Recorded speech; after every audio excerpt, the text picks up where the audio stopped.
All right, folks, now we're going to talk about supply, which is new topic, so happy days. However, there is going to be a similarity to how we were thinking about demand. So you saw me draw a supply curve already when I was talking about elasticities and government tax.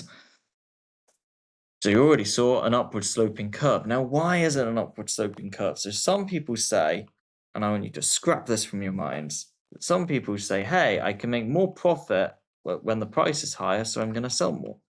But companies don't think like that. They're not saying, oh, well, when I could make a 200 grand profit, I wasn't going to bother. But if you give me £1 million profit, I will bother. If we're saying all else being equal, do I have the choice between 200 grand and nothing? I'm still going to take 200 grand. So, and that's what profit is, because profit is return. It's not your wages or whatever. It's the money that you're getting on top of all your investment and work. So if I can make a profit selling a huge amount of quantity at a low price out here, then I'm going to do it. The problem is companies can't do it because they're going to produce things at the lowest cost at first. The lowest cost that they can, they're going to do things cheapest way first, obviously. Why would you do things more expensively than you have to? But once you've exhausted that, once you've got the cheapest materials, the best value workers, all the rest of it, then and people are still saying, hey, we want more, then you're going to have to do things in the next most cheapest way. So a bit more expensive, and then again a bit more expensive, and so on.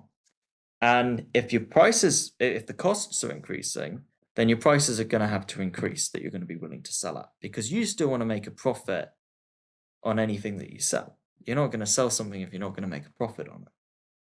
So that's why these curves are typically upward sloping, because of increasing costs as you produce more. That's very important to note, that you've got that explanation in your head.